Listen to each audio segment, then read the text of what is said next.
Welcome back. I say every time that I don't record much anymore because I don't like the editing recording app that Spotify now refers us to. Riverside, I don't like it. It doesn't work for me. So I'll go through months without recording, and then I'll record. It took me like 8 times. It's embarrassing the amount of times it took me to actually get through recording this. So I'm going to look for something so that it works because a lot has been going on, a lot I would like to share. So, hi, welcome back. Let's talk about menopause. Because, surprise, surprise, surprise, I hit menopause. I'm still in shock about it. I hit menopause. I, of- according to Google and the other research, once a woman goes through 12 months of no period, she has hit menopause. I was thinking about when my last period was and how much sex I'd been having recently, and thought I should look at a calendar and see if I'm overdue. I'm definitely overdue. I'm in denial. I looked at my calendar. Surprise, surprise. January 2024 was the last time that I had a woman's period. For those of you that watch Red Dwarf, that is a funny line. Yeah, the last time I had my period, January 2024. I, for the past decade, have been thinking that I was in premenopause or perimenopause. My doctors always told me no. But I've also been wondering if these past few years of traveling and life changes has been my midlife crisis. And I've mentioned that on multiple occasions. Since 2021, I think I think that's when, for, married people, that's when you traditionally hear the story of the man goes out and buys a Corvette and the woman starts cheating with the milkman. I don't know. It's when your dad tells you that they're gay now once they hit their midlife crisis and they can start living in their own truth.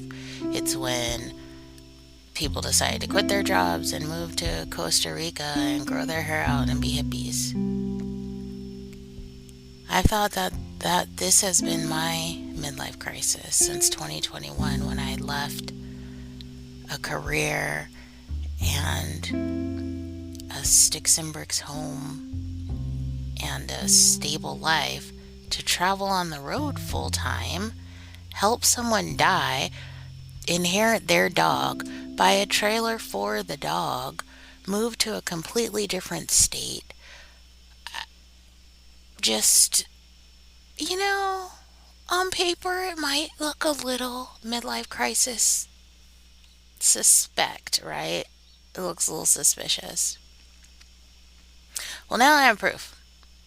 But I also am thinking that this past year of me doing that final stage of perimenopause, which is typically very difficult for women. When you hear about some of the horrors of menopause, you hear about the hot flashes, the extreme mood changes, the body changes, the emotional roller coaster.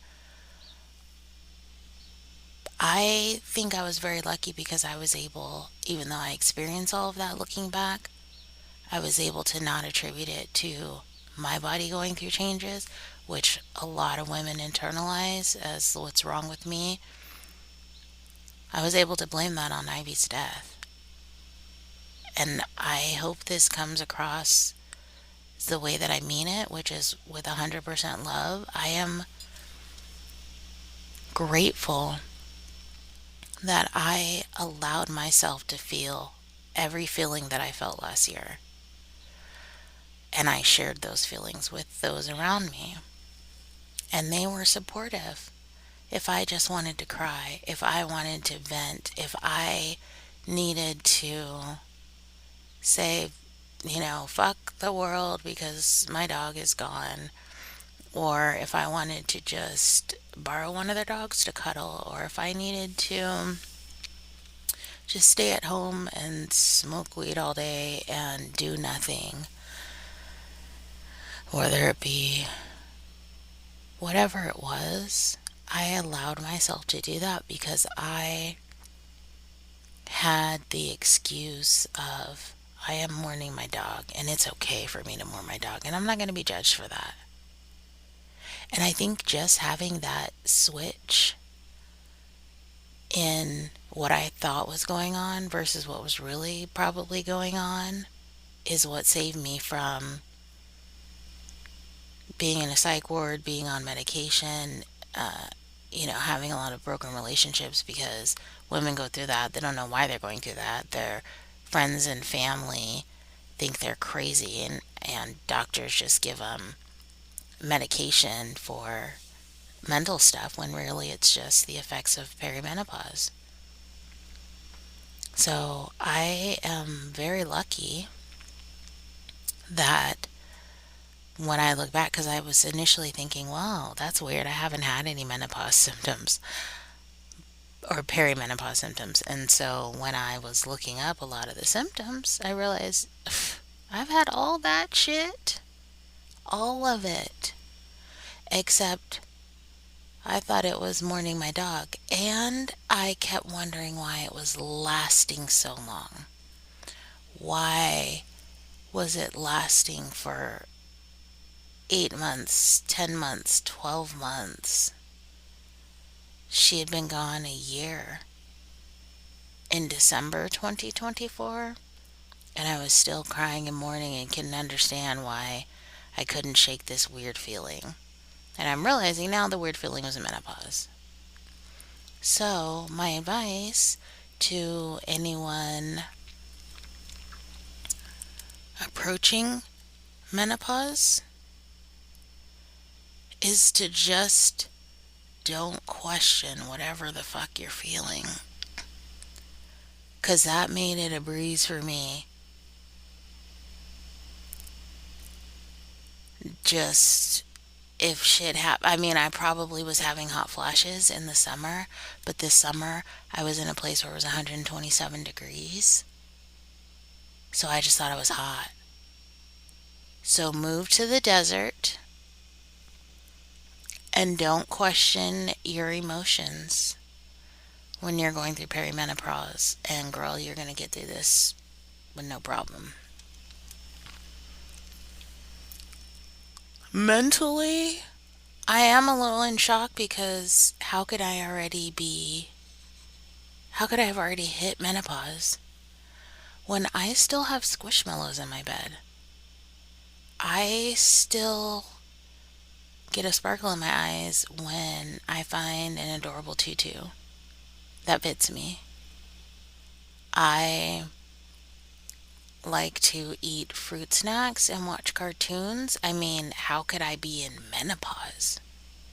I remember hearing my mom and her friends talking about menopause, but they were so much older.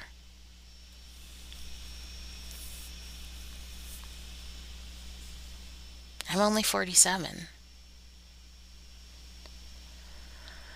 But maybe since I was never able to get a tubal ligation or a hysterectomy as I had requested for so many years because I knew I didn't want to have children, and the doctors and the medical system kept telling me no because how did I know for sure that I didn't want kids? Well, here we are at 47. I'm through menopause, didn't have kids. Could have saved me a couple little bit of trouble if you tied those tubes, a pregnancy scare in a pregnancy, but maybe this is me getting thrown a bone by having early menopause because now them cream pies are gonna be creaming. Just, I don't know why I said that. And probably the one or two people who listen are gonna vomit and immediately decide to never listen again. Anyway, yeah, I went through menopause and it wasn't bad. So that's a good thing for 2025. Um, I'm going to try and find an app so that I can record more because I do have a lot more to share. Thanks for listening.